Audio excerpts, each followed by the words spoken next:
Perfect. Thank you, Victoria. Well, hello, everyone, and good afternoon. My name is Melissa Watson, and I am the Public Health Project Assistant at the National Council of Urban Indian Health. And today we will be reviewing the pre-application process for the staff professional development scholarships that are being offered here at NCUIH as part of Project Firstline, which is a national training collaborative with the CDC and other partners. So for our next slide, we will show our agenda for today. We will begin by reviewing Project Firstline overview as a whole. We'll then have an introduction to the Urban Indian Organization's Infection Prevention and Control Professional Development Scholarship. We'll go over the expectations of the program, the objectives, and also an overview. We will also review the core requirements, the eligibility and that application process, and we'll also note some key dates. We will have a question and answer session at the end and also note some frequently asked questions. So don't worry, we won't forget about you at all. So for our next slide, we'll just show you a quick overview of our Project Firstline team members as we're noted here. On the left-hand side, we have Zafar and Diane, who are our project managers. Zep is our Director of Technical Assistance, and Diane is our Senior Project Manager.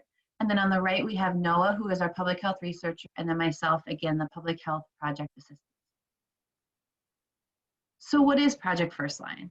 The CDC engaged in a national training collaborative for infection prevention and control, and the overall goal is to train more than 6 million frontline healthcare personnel across the country. So with the current pandemic that we're in, this initiative is even more essential than ever. This allows the frontline workers to better develop their skills for infection prevention control, as well as also taking part in training modules that the CDC will be releasing in November. So the Professional Development Scholarship itself is an initiative underneath that Project Firstline that NCUIH is offering to UIO staff members who would like to become certified through that advanced training, develop those skills, and then enhance their current IPC knowledge, and even attend conferences, which obviously we know now are mostly virtual, all centered around IPC.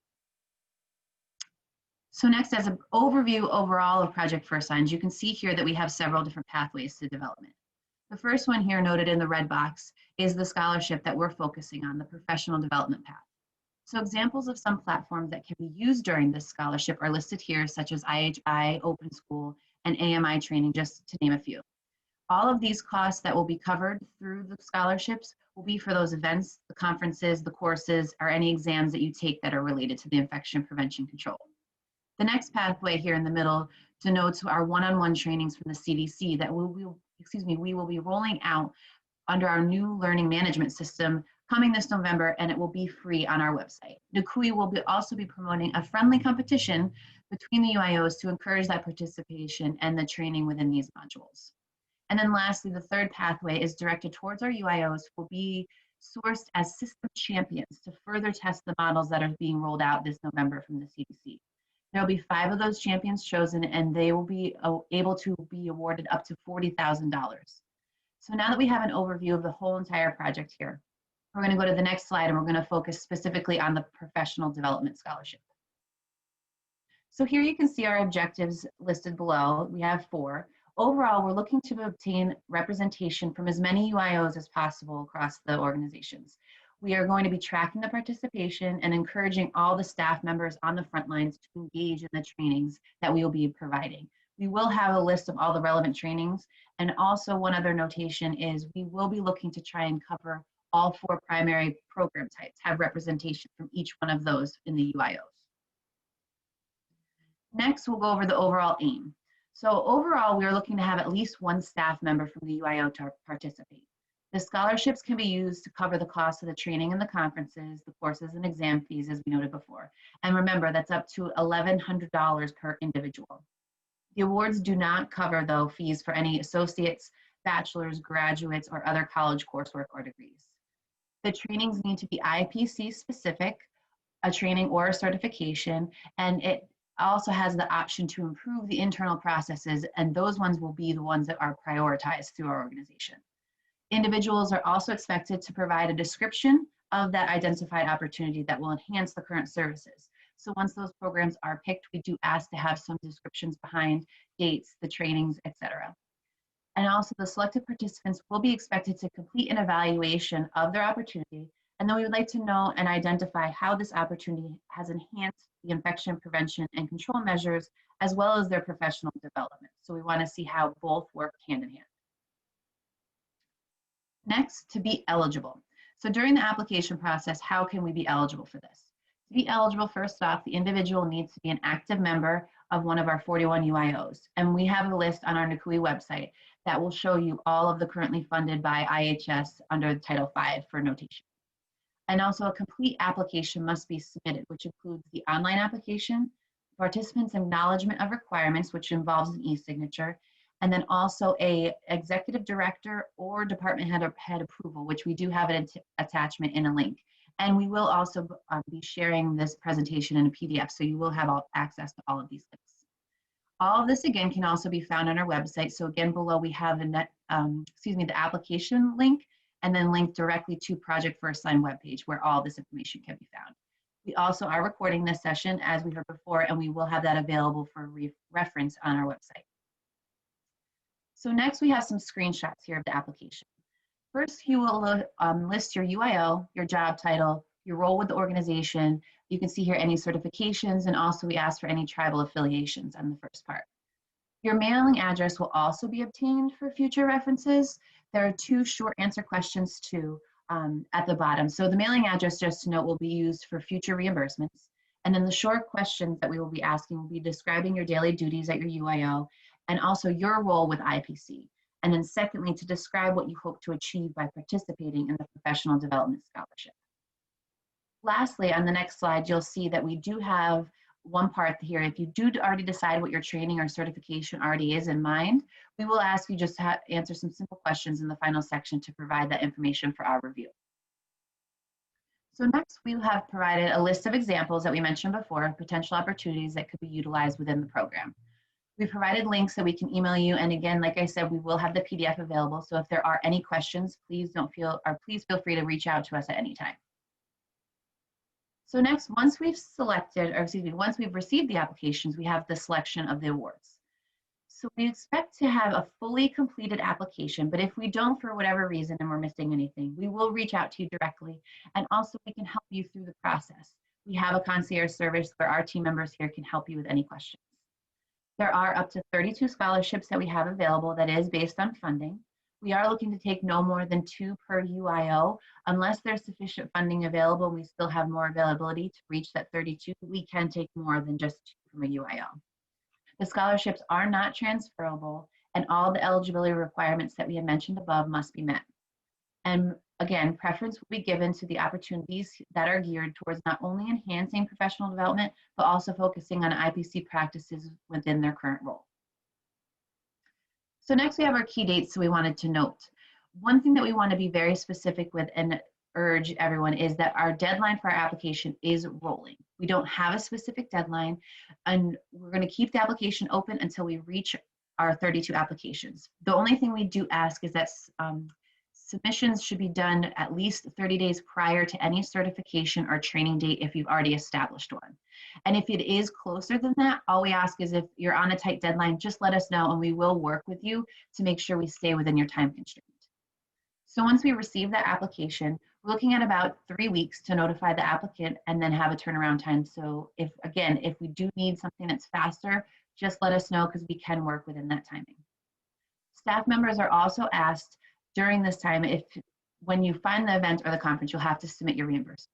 So we do ask that all post-event requirements are completed, which would be filling out the form. It has to be signed, all receipts are together, and then within 14 days of the event ends, all of this needs to be submitted. Checks are then typically processed within 3 weeks. And then for the final completion of the project, we just also want to note here as well that all training and coursework must be completed and all funds must be requested by July 1 of 2021. Next is our question sign. So we do here have our email, so you can reach out to us at any time via email. And again, I would just want to note that we do have the concierge application service that I mentioned before, where we have the team members that we can walk you through the process if needed. We also, again, put the link here for the application and for Project Firstline as well. So now we'll open up the floor to anyone if we do have any questions.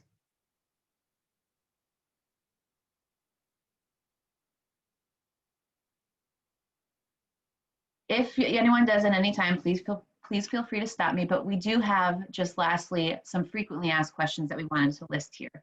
One is, how long does the decision process take? As we mentioned before, we will review all start dates for any of the events and certifications listed and ensures that we'll work inside that time frame, but we're not looking at anything more than 30 days.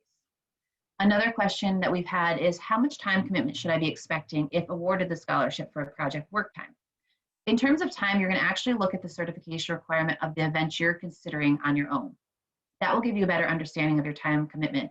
So it's actually all based on what you have chosen. And then lastly, will I have a point person at NCUIH to assist and answer questions once awarded? Absolutely. As mentioned above, our team members are here. You can also reach out to us via email. You could even call the offices directly and ask to speak with a Project Firstline team member, but everyone is always open and ready to help with whatever is needed. And as Diane mentioned before, we have questions in the chat box. We do have one that we will provide a list. We do have a list that we will be sharing. It was noted above that we have some of the certifications and trainings that can be used. If it is based on the professional development and the IPC, we will review everything. So if you have any questions of something that you've already possibly found, you can always reach out to us, but we do have a list of programs and trainings that can be utilized. Get the chat. If two staff are interested in participating, can they do separate events? That I will ask for Diane. If you could chime in on that second one. She's also in the chat box here as well. Absolutely. This is based for individual staff members who want to pursue professional development. So if there are two staff members from a UIO who have separate events that they want to participate in, absolutely. This is since the awards are individually based. If someone wants to go to a conference based on IPC or participate virtually, then that's also possible. You're welcome. Thank you, Diane. Do we have any other questions? I know it was a lot at one time, and like I mentioned before, we will have our PDF that we'll be sharing, and our contact information will be there for you. So if you do have any at a later time, we're always open and available.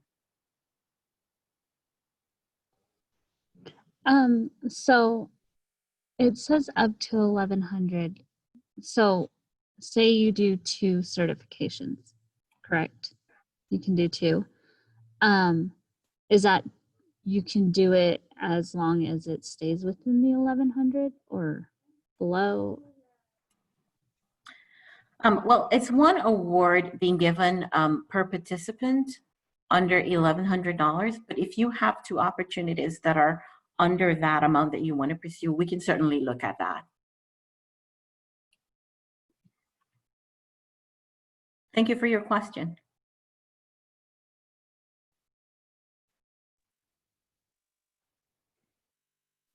So if there are no other questions, I have typed an email address in the chat box. It's ipc@ncuih.org.